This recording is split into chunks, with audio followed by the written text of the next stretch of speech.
Hey team, Katie here from Equestrian Movement. How are we? We are doing our first training for 2021. So excited to see you guys. I'm going live using StreamYard so that we can have a look at our calendar as we work through it. And fingers crossed, technology is going to be on my side and working with me. I just am going to quickly check. From Equestrian Movement, how are we?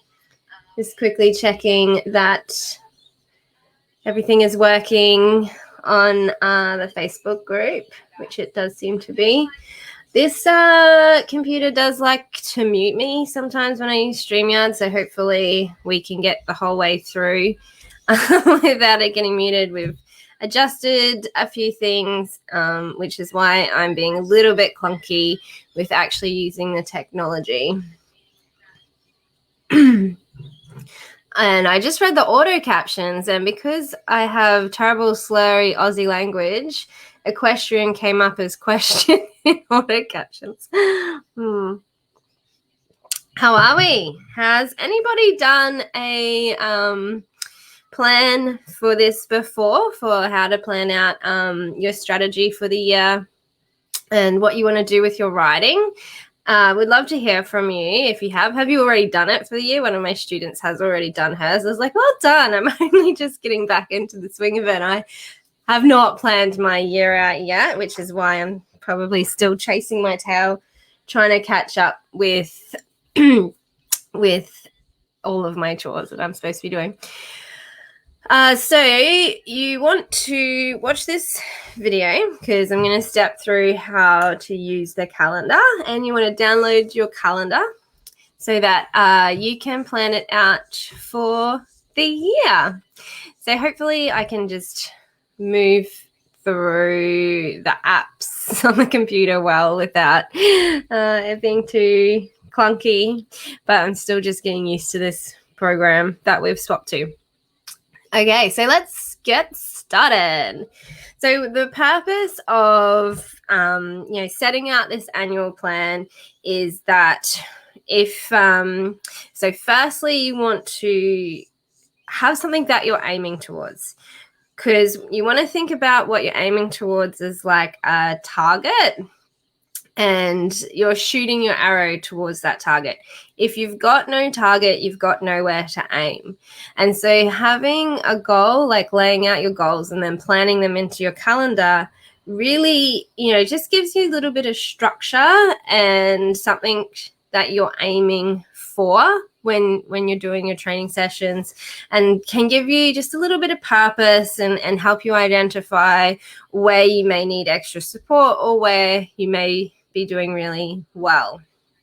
So the purpose of planning out our year is to give us something to aim towards and give our training some structure, but it's also because life happens. If we have a goal for the end of the year that we want to be doing a certain thing, and then you kind of, one weekend you've got birthdays, we've got, public holidays, Father's Day, Mother's Day, school holidays, like things just keep happening. And unless we take some time to actually schedule in our horse-related goals, we're going to get to the end of the year and just go, what? Where did my year go? I didn't spend any time with my horse. I'm no closer to where I wanted to be. And then we're stepping into 2022 going, New Year's resolution, new year, new me. So having a nice, soft, loose goal that you're working towards and plotting it out into your calendar just helps you get places a little bit better. So the other thing is that we want to make these goals penciled in. They're not you must make this goal by the end of the year. They're really just about that target and having adjustable goalposts. So same thing as thinking about it like the target that you're aiming towards. We talk a lot about goalposts. So we do here. I'm going to butcher this because I don't follow football. My dad's going to just kill me. So we have rugby and football. We just call it football in Australia, and they like get these 2 points by kicking the ball and it goes between the goalposts. So that's another way that you can think about, the goal that you're setting is that, you're aiming for these posts, you're kicking the ball towards it, and then, you're not going to get it through the first time that you try. You're going to fail. And so what the purpose of that fail is to stop and reflect. Where do you need to improve what you're doing? What help do you need? How can you adjust the goalposts to make it more achievable? And, what technique do you need to improve on? And so, we practice. Kick for the goal, miss, reflect. Kick for the goal, miss, reflect. Kick for the goal, miss, reflect. And so we do a lot of failing before we get that goalpost. And then even when we've got it once, it doesn't mean you're just going to get it from then on either. So you refine, you tweak, you improve, you get help, and you try again. And you try again, you try again, try again. So this is, what we're doing when we're laying out this strategy is you're putting in your big goalposts that you would really like to achieve, and then you're working towards it and reflecting on how you need support to get there, working towards it, reflecting on how you need support. And eventually, you might get closer to it or you might get it.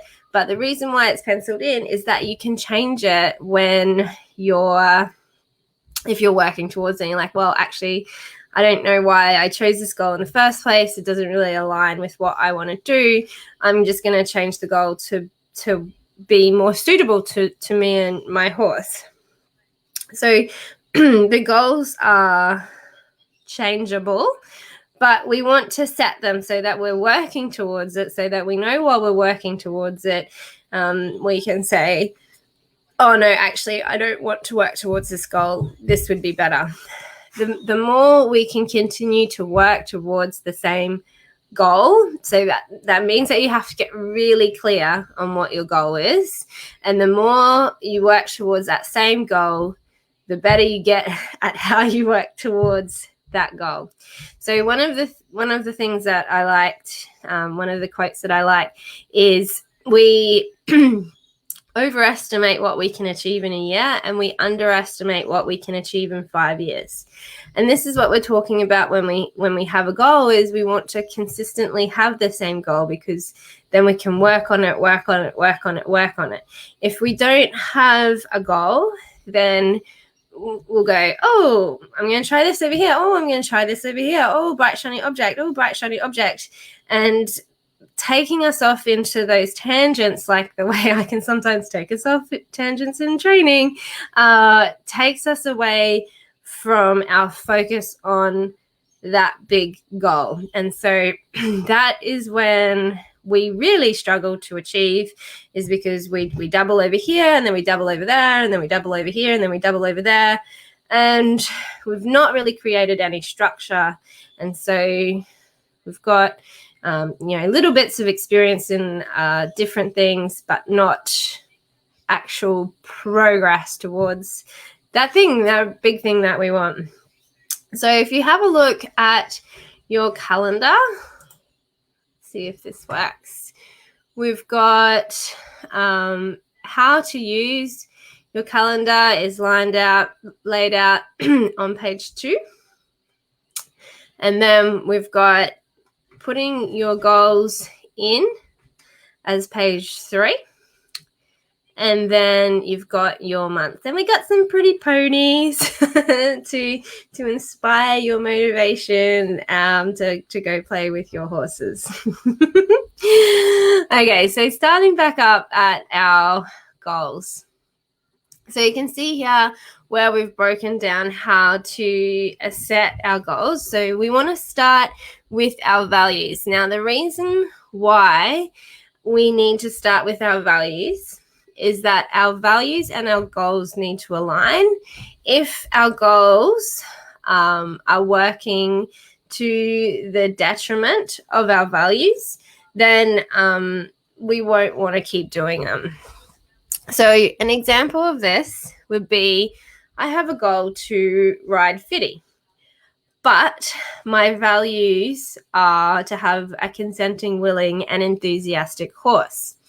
So if I were to just get on fitty, which I could, he wouldn't be very consenting or willing, and there'd be lots of arguing, and he would be very stressed, and it would ruin the work that we've been doing for the last year with our relationship building.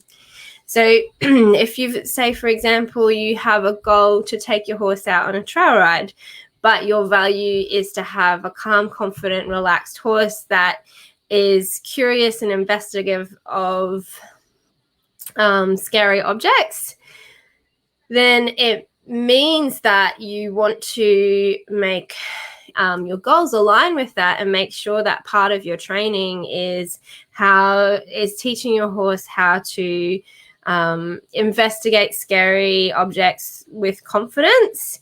And when we talk about using strategies that help support you to get to that point, like what information do you need to succeed with that? An example of that is that we have a course that is teaching your horse confidence through curiosity, that helps them to teach them the boldness to investigate scary objects. And then using that process, you could then have that as one stepping stone, and then moving towards your big goal, which is to actually take them out on a trail ride and into a new environment.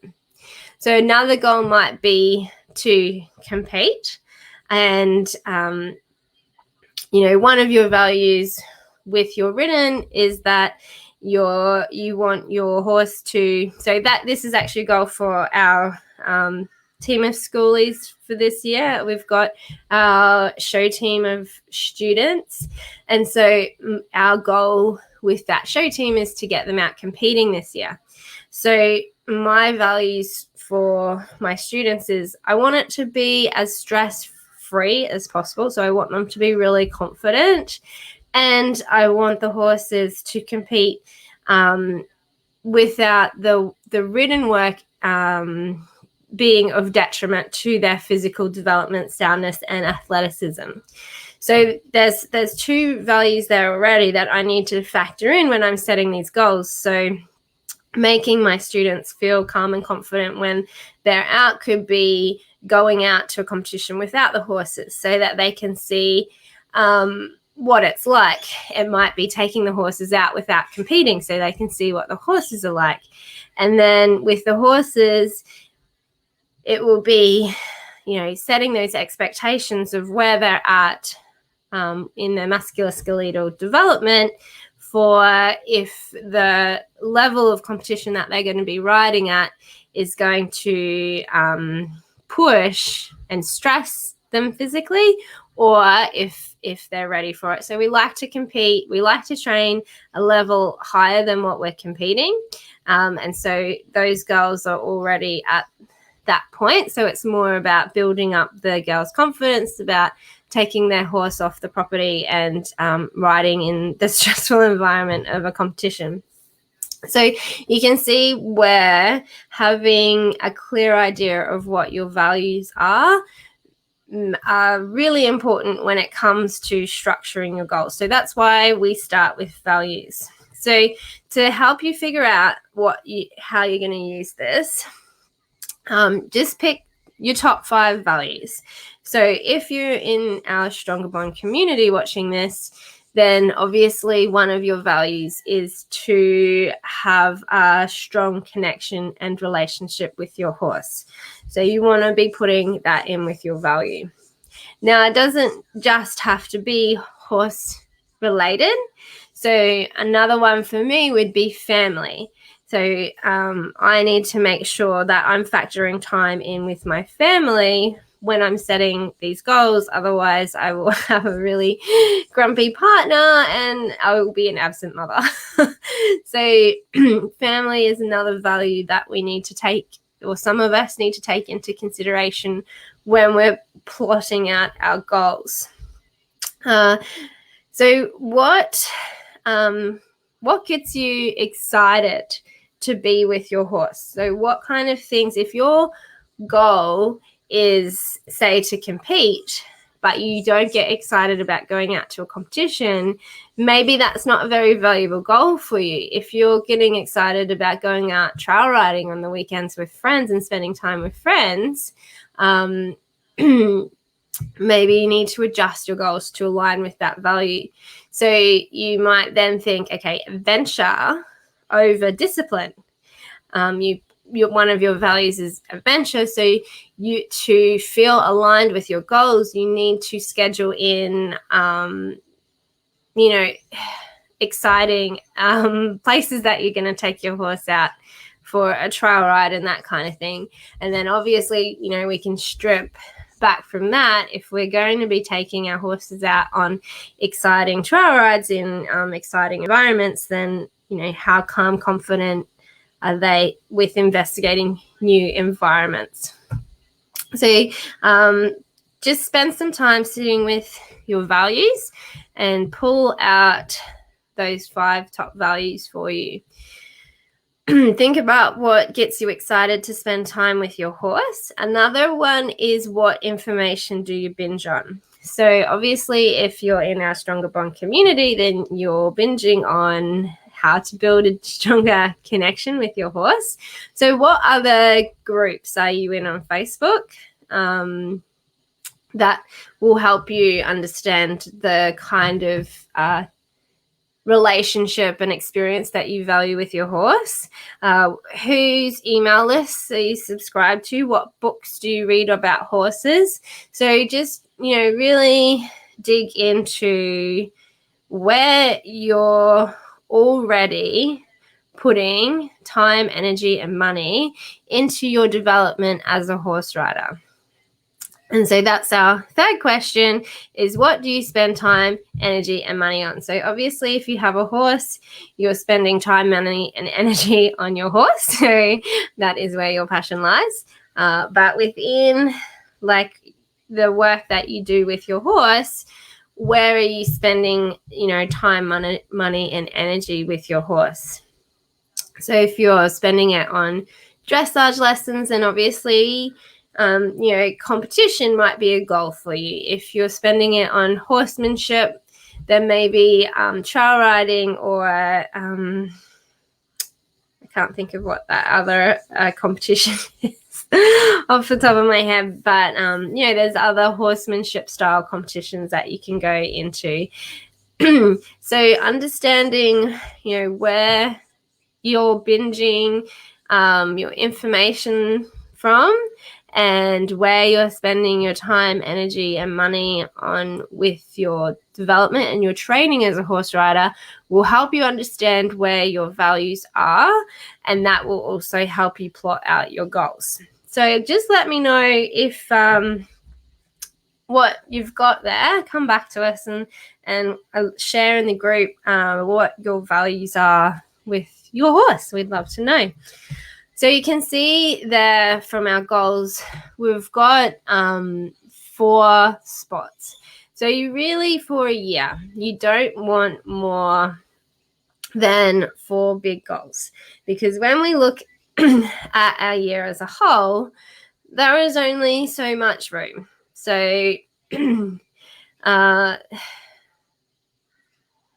for me, let's say we go, okay, we're already about to go into February, and then November we tend to wind down and close over Christmas. So I'm already down to 9 months of training towards a goal now. And so that doesn't really, give a lot of space to move up a level. So you might start training in a certain level that you're working at. For example, if you're doing dressage training, you might start training at the next level up, but you'd be looking at refining the quality of the level that you're at more so than progressing. So if we're looking at dressage, but it's the introducing of anything physical to our horses, you've got 6 to 8 weeks is balance. So that's the wiring the pathway from the brain through the nerves to the muscle to get the muscles working. You've got 3 to 4 months for muscle tone. And what I tend to see at the 4-month period is that the muscles get tight and ropey, so the horse actually looks worse, and then they bulk at the 5 to 6 month period, and that's when the horse starts to look better. And then 12 to 6 months is where we see bone density and ligament density. And so what that basically means is that when we're exercising our horse, we're creating an environmental stress. Their body is adapting to that stress. So by the time we hit that year mark, our horse's body, their conformation should have changed in a positive direction. If it changes in a negative direction, it's because the way that we're working them is not working them for soundness and postural alignment. They're working crooked. So at that year mark, we want to see that they conformationally have improved their overall soundness. So the kinds of things that I'm looking for there is if your horse is standing in the paddock or standing in the stable waiting to be tacked up, are they standing square? Are they standing base wide so that their shoulders come down and not narrow and not out, and their hindquarters come down, not narrow and not out? And are they standing square? And if we start to see some crookedness in that development, like they're always leaving their right leg behind, then we know that the training that we're doing is always affecting them conformationally. And if it's not squaring them up, then it's making them less sound. So that's, at that year period, if what they look like then is basically the work that you've been doing with them for the last year and how that is affecting their conformation. And you want to be really aware of that, because if you do plan on riding your horse regularly, yearly, for the rest of their life, then you are the biggest stress on their body and their soundness. So if you want a good career with a horse that enjoys being ridden and works with healthy movement and sound movement and improves its athleticism, one of your values has to be that you are improving their conformation for soundness for being ridden. And so that has to be one of your goals.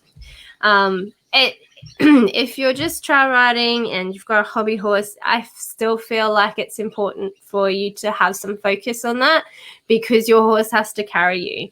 And we are a stress on their body. And if they're not holding themselves properly to carry us, they still will have those long-term stress effects on their body. So back to where we started is if we look at my year, I've got 9 months now. So I'm not going to be moving up a level unless I've already been training at that level last year. And so then I need to plan out what goals are achievable in this 9 months. And so this is where we've got 4 squares to plot out these goals. So let's look at Fitty. My first goal is I would like to be able to ride him. But part of that goal is that I would like him to use his communication buttons to ask to be ridden. I would like to, when I ride him, trail ride him. So we're going to be teaching him confidence through curiosity to enhance that adventurous spirit. And I also know that he is very scared of cars. So I need to focus on getting him more comfortable with working around cars. So Then we have, so when you have your year overview, you can kind of, you can plot into your timeline. It's not going to work out exactly that way. You may break through some barriers and obstacles really quickly, and others may take longer than you predicted. This is why we pencil it. We be flexible. Things might happen that those goals change. I may decide that he's significantly injured himself in that period, and so my goal of riding him is no longer that goal, and I'm going to come back and focus on relationship and connection, so that when he does get sound again, then we're more ready for him, and practicing the communication buttons so that we're more ready when he's sound to ride him. So there are always things that are going to happen that mean that you have to adjust those goalposts so that you still have an achievement. But when you're plotting out your year, you want to think about it of that, vase and rocks analogy. So you've got, your big goals, which are your big rocks. So we've got 4 big rocks, and then we've got pebbles, and then we've got sand. And your sand is like your everyday chores. And if we just fill our vase with sand, so we don't think about the big picture, and we just go through our day. My horse needs to be fed, groomed, some exercise, and some engagement, without thinking about what those goals are. If you fill that vase with sand first, then there's no room for the rocks. So this is what the purpose of that annual view of your calendar is for, is you can put those big goals in first. So obviously, I'm going to put being ridden at the end of the year, because I've got these other ones that I want to do that contribute to it. So communication buttons, he can start working on now. Adventure, he can start working on now, and getting comfortable with the car as well. I need to think about how I'm going to introduce that to him and create a safe environment for that. And so I'm probably going to need help from somebody who can drive a car while I'm handling Fiddy.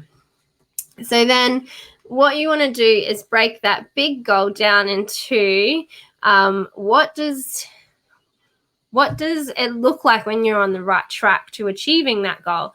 So what are those milestones, stepping stones that you can measure if you're progressing towards that goal look like? So for example, being ridden, I would say one of them would be doing his in hand really sweetly and willingly, not resisting and grabbing the bit and pulling through the contact, so accepting contact really nicely.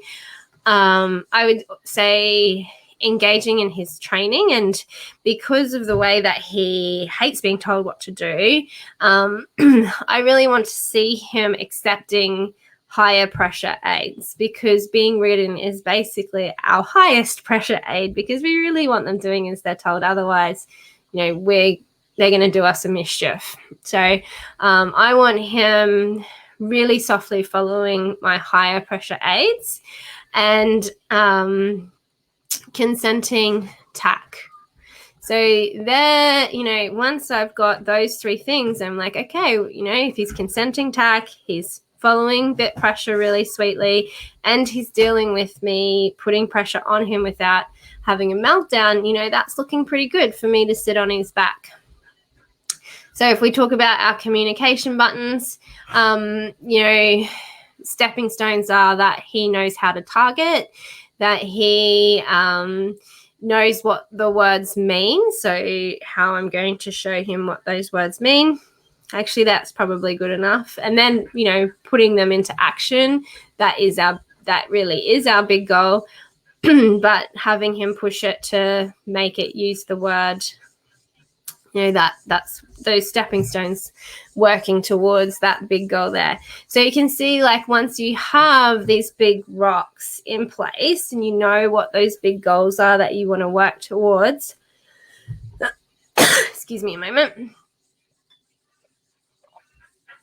Once you have those big rocks in place that you know what you're going to work towards, you can then break those goalposts down. So you kick your goal. If it goes a little to the left, you know how to bring it back into alignment. If it goes a little to the right, you know how to bring it back into alignment. If it goes too low, you know how to bring it back up. So you're practicing aiming for that goalpost. Where does it land? How do you adjust?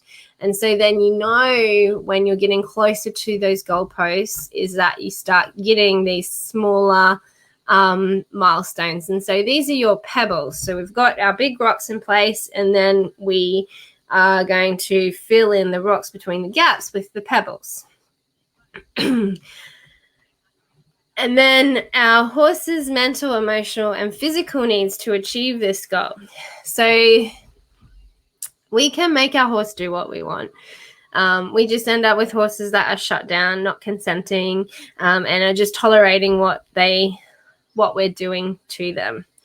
So by taking into account our horse's needs, mental, emotional, and physical, we can ensure that our horses are on our team, because if you remember, one of our values is to build a stronger, deeper connection and relationship, and to have consenting, willing horses that are enjoying being ridden and asking to be ridden. So there's some of my values there.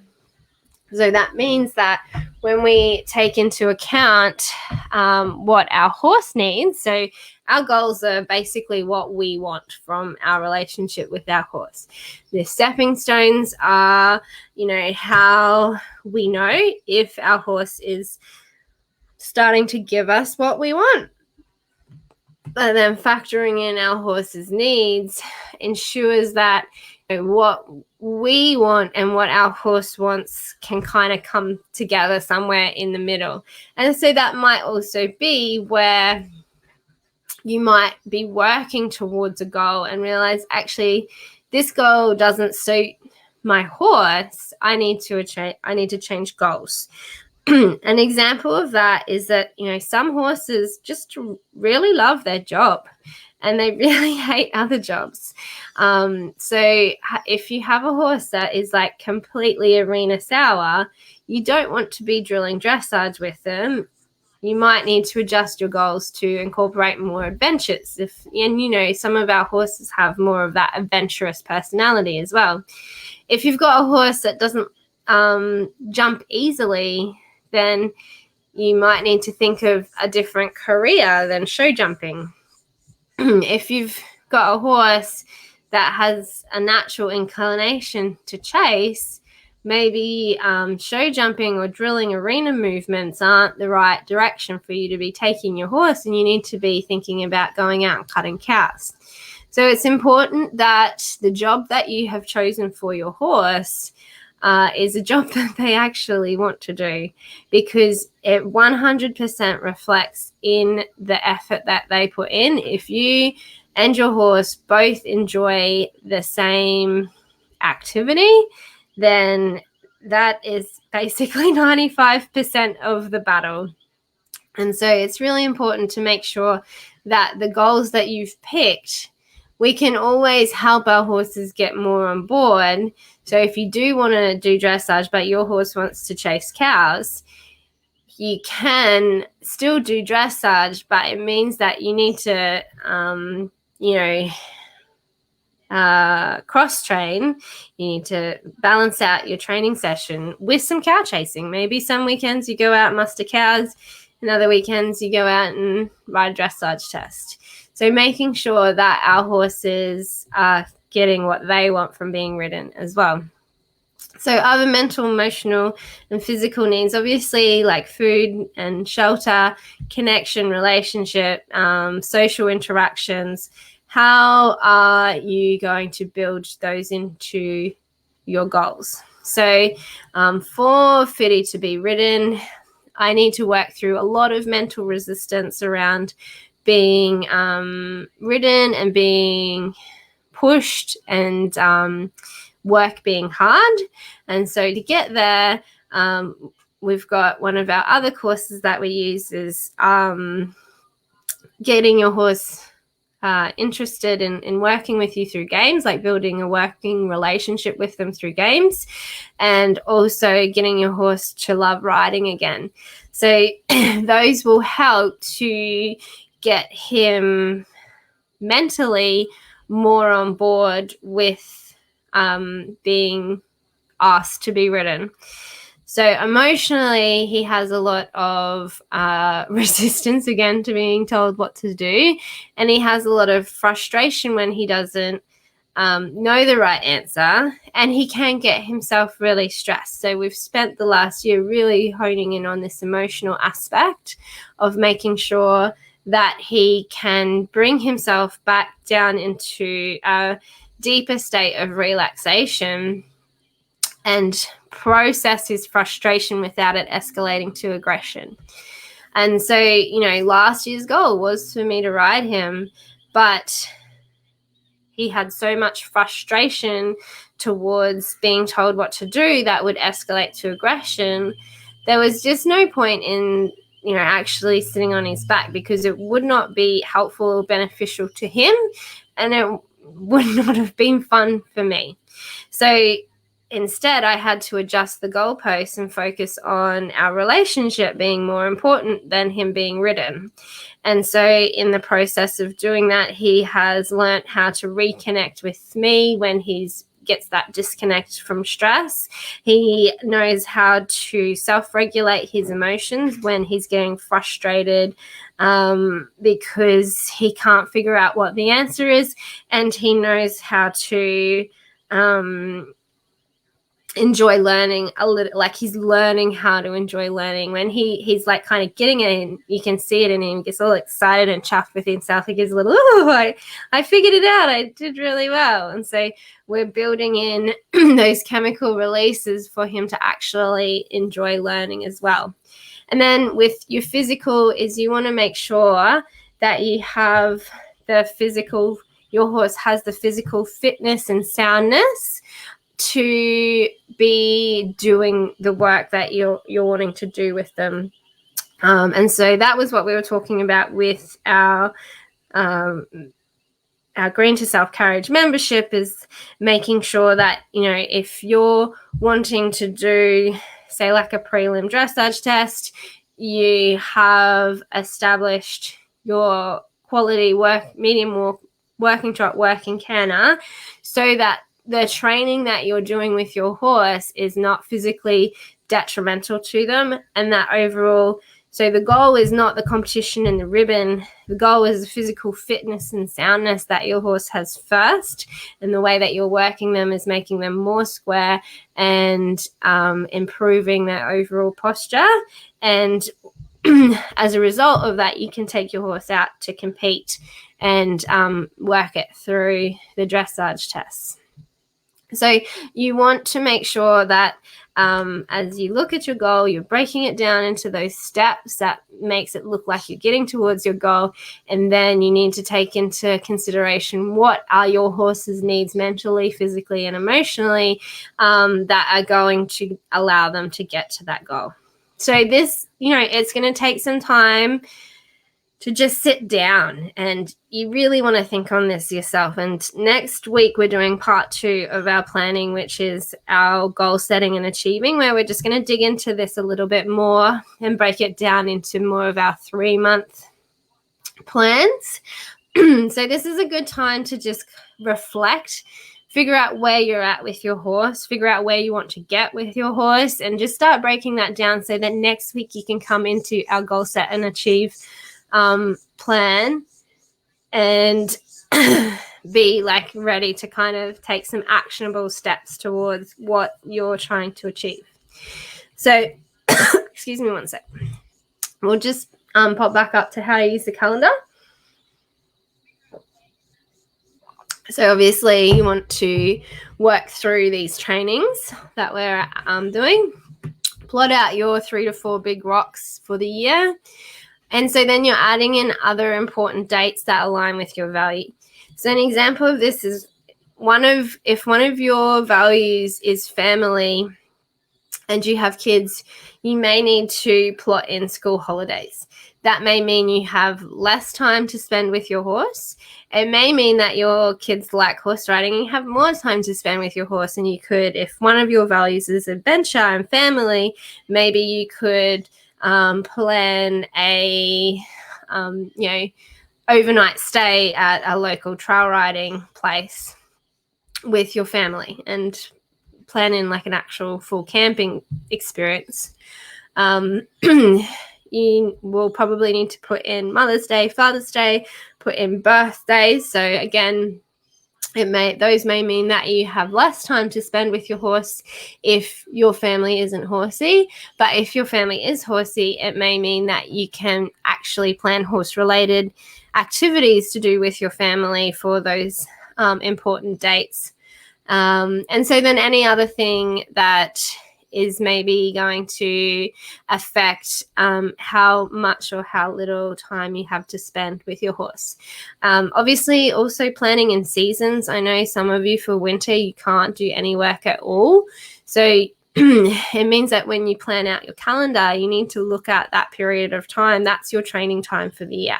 And it is perfectly fine for your horse to have that 6 months off if they need to.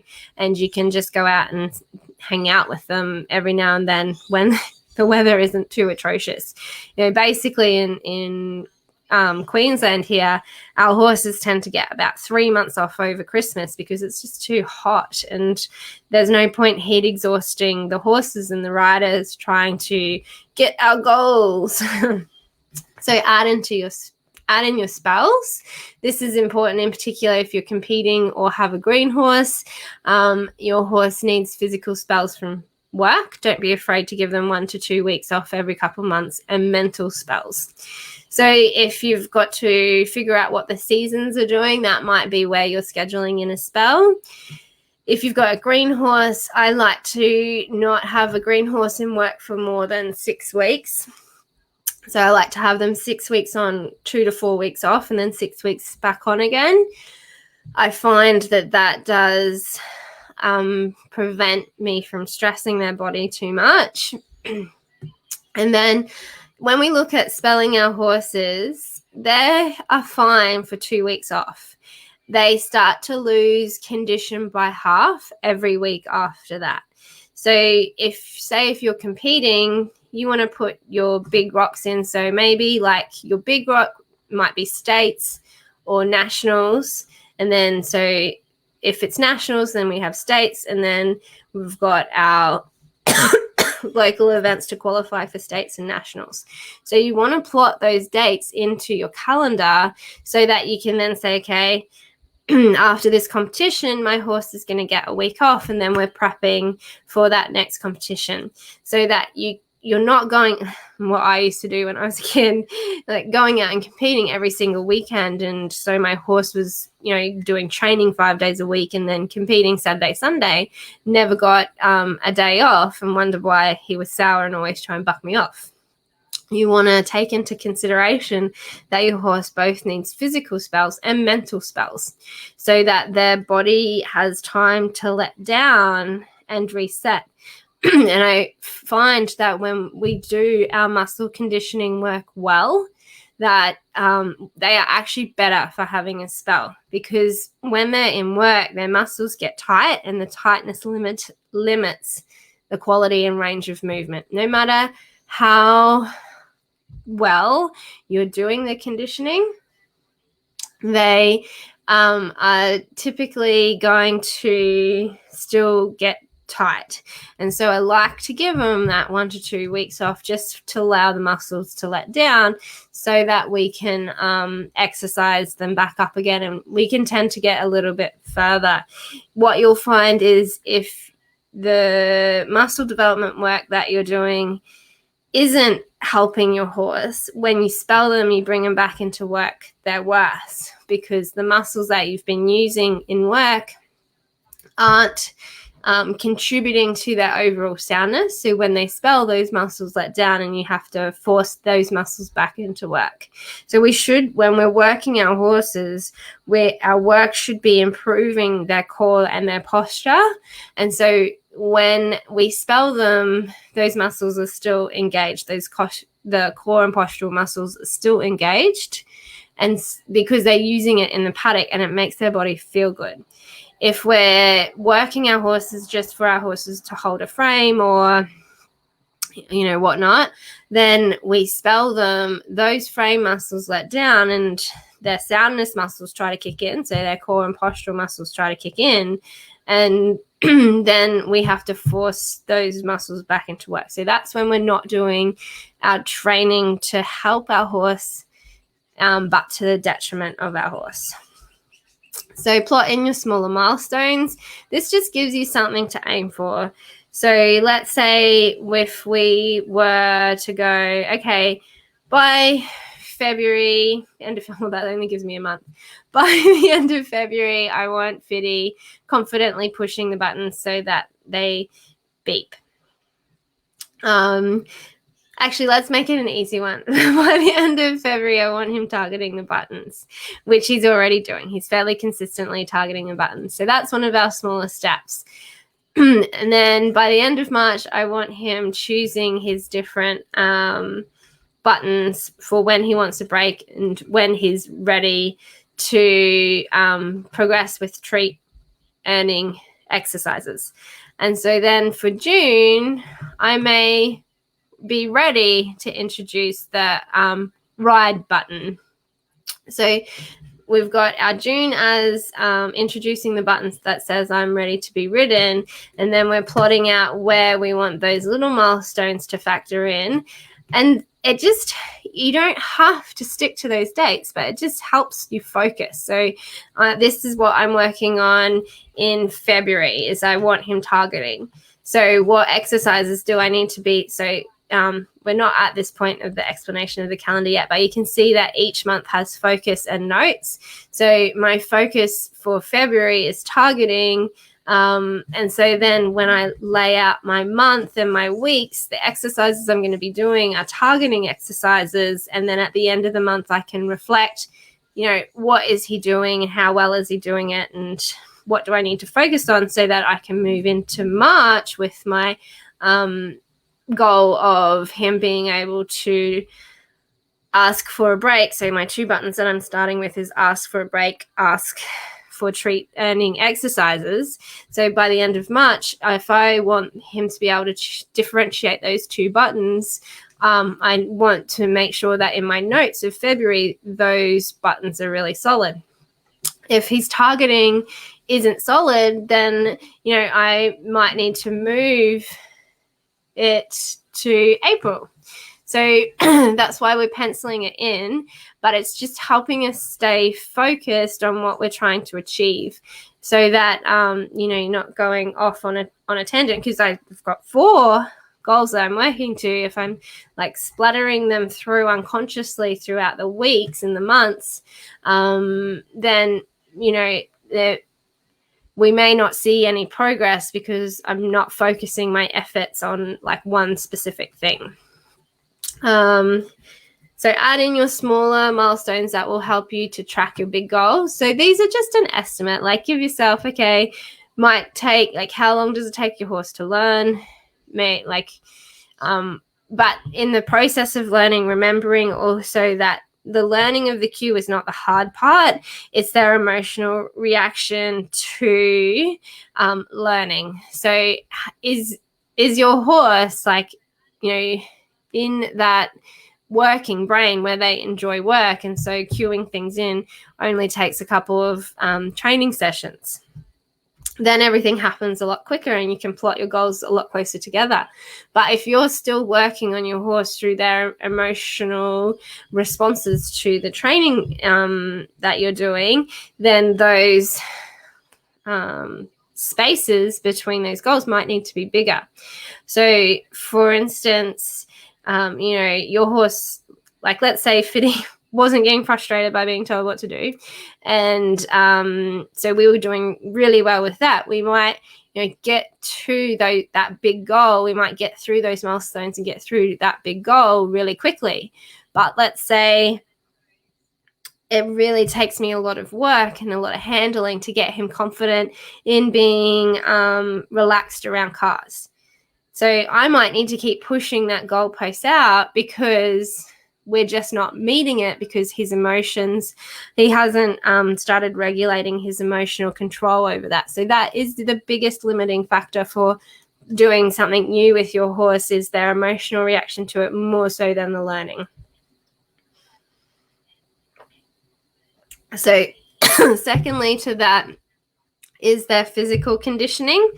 So again, there's some really big gaps there. So if you're, let's make it easy. Let's say you want to canter your horse and you've never cantered your horse before, but you know how to canter. So if you haven't sat a canter, then that makes this goal a lot harder. But you've got a good canter seat, you've got a new horse, but you haven't cantered it yet, then you want to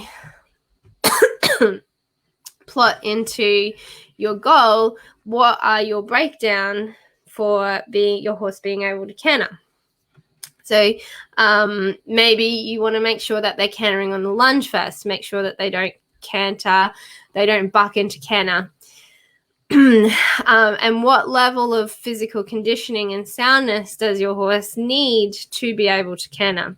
So if your big goal is to, be out on a hack and have a good canter, then part of that goal is having a fit, relaxed, balanced canter. And so if your horse hasn't done cantering before, from the day that you introduce the exercise, you need to give yourself a full year of practicing the exercises that develop your horse's ability to give you a nice canter to be able to establish that goal. So your horse's physical conditioning plays a large role in where you plot these goals out. If you want some help with this part, just let us know and we can help you figure out timeframes for conditioning. When I go off of 6 to 8 weeks for balance, which is brain to muscle, 3 to 4 months for muscle conditioning, 6 to 12 months, we've got conformational changes. That doesn't factor in previous injuries that have meant that they have compensated and aren't using themselves correctly because of it. And it doesn't factor in injuries or other reasons why they can't stick to their training plan. So you may find that you need to push those goals out even further. So one of my students that I had the other day, we were talking about, she's got a patella issue. And what we were talking about is that, these timeframes that I would typically give, you might have to push it. It just is going to take longer because your horse is managing an injury. So once you've got, your overall calendar sorted, you want to plan out a month in advance, a rough outline of what each week is going to look like. And so we're going to go a little bit more into this one next week. And then what you can do is you can plot into your calendar G for groundwork, F for flat work, T for trails, and C for connection and relation. Anything else that you want to add to it. And you can just put it in on those days what you think. So if you got meetings Wednesday afternoon, meetings are out. Maybe you could put connection work there for 10 to 15 minutes when you go to feed your horse. If you have Saturdays off, maybe you can put your trail ride in there because you know that it's going to take you 2 hours plus floating, so it gives you more time. So you can start plotting in what days you can afford time for your horse to do these different exercises with them. Add in other training session types specific to you and your horse's needs. Remember that you don't need to spend an hour on each training session. You can do 10 minutes of setting boundaries, connection, relationship work. You can do 30 minutes of in-hand groundwork, etc. Written work, I tend to make a full hour because for me, it does include boundaries and in-hand to get to the point of actually being on the saddle. And so then we can also book in our vaccination, dentist, boy work, farrier dates and whatnot and keep track of that. And then then in our focus section, we write what the focus for the month is. Each month, review your notes from the previous month and your goals and write a single focus for the next month to help you stick to and stay aligned with your goal. So you can use a single word. It could be an exercise, a workout, whatever you think you and your horse need to focus on for that month that will help you reach your goals while staying aligned with your values and doing the best by your horse. So that's why it's important to really do this well first, so that you can make sure as you're going that you remember what your values are. Because sometimes, we can, let's say you go and work with a new trainer and you're like, oh, I really like what they do. I like the end product and what they turn out. And then you have a couple of lessons and you're like, oh, actually, these things that they're asking me to do with my horse, they really go against my values. So you can help yourself stay aligned with that and then find a different trainer. Or you can do what I do and you can play dumb and go, oh, I don't know what you're telling me to do. So you can still work towards, that thing that they're trying to teach you, but try and keep your values integrated by playing a little bit dumb. In your notes section, track relevant notes, wins, remembers, to do improvements and concerns. It's really important to track your wins. We so often go, okay, I have a goal of doing this thing, and then we get it, and then we go, okay, what's next? You want to go, yeah, celebrate, like I got this goal, look how far we've come. Because horse riding is such a never-ending struggle towards perfection, basically. Especially if you're in dressage, it's like this ongoing obsession towards perfection. So if you don't track where you've had a win and where you've hit that goal, then you're just always coming away disappointed in yourself. So make sure you record your wins. And then obviously we can also track where so if you're seeing a behavior that comes up, this is also a good place you can put it. So let's say you introduce a new exercise and you notice that your horse starts putting their ears back in it. Then you might say, okay, I introduced leg yield and my horse started putting its ears back. This might be something that needs to be looked at physically. Or I started doing canter leads and my horse only picks up the left canter lead, doesn't pick up the right canter lead. This might be something that my horse needs looking at physically. Or another thing is you might start seeing your horse balling the feed and spitting the ball out. Maybe you need to get your dentist out. So keeping track of the concerns, like the little daily things that you pick up and go, oh, I need to keep an eye on that. That's a good thing to track in there as well. So then you can hang it up in your stables, on your fridge, in your workspace, somewhere where you're going to see it easily before every ride. And you can realign with the purpose of your ride for the day, for the week, for the month, for the year, for your values and for your goals. And it will just, help you stay on track. So then check in with us, because what I would like to do this year, if we all want to work on it together, is share your training focuses with us. We can incorporate our equestrian movement TV trainings to cover some of the things that you might have as your concerns or struggles that are coming up. Post in the questions in the group and we can work together towards these goals. So the next thing that we'll do for next week, I haven't got it up in the group yet, but download your goal setting and achieving PDF for the next training, which is next week. So the last thing that I wanted to talk about is your actual lesson plan for your training session. Our members in the membership get access to these. So I'm going to put a sample in the group so you know what it looks like. But when you're doing a lesson plan well, you can break down your objective of your training session, your prerequisites. So what does my horse need to know and do well before I implement this lesson plan? Why? It's really important to reflect on why you're doing a particular exercise with your horse to ensure that it is actually of benefit to them and taking you towards your goals. And then break down your aids, what, why, how, so that you're really clear on how you're going to ask your horse, what you're going to reward your horse for, and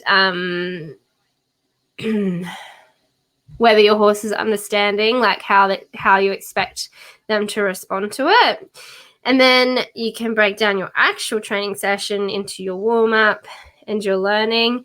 And then at the end, we do a lesson review. So what went well, what didn't go well, what things can you focus on? And we also have our progressions of that lesson plan as well.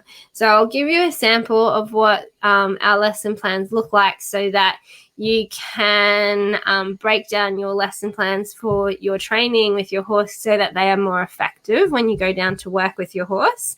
But within our membership, we have these lesson plans for each lesson that we do, clearly broken down to make sure that you understand exactly what you're trying to achieve with your horse. And, you know, these exercises that we do have taken years for me to get to this point of being this clear and effective in a training session.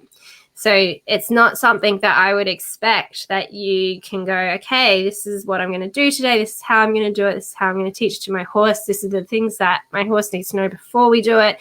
These are, if he does it really well or she does it really well, these are things I can move on to, and then how to reflect on it. You know, that might not be something that you know how to do yet. And so if you need that additional support, training trainability is our work on the ground, and green to self carriage is our work in the saddle. And so you can take, you know, your calendar down to the barn, you can take your 3-month plan down to the barn, and then you can take your lesson plans down to the barn. You can have super structured process of working your horse so that you actually start to see progress and start hitting some of these goals.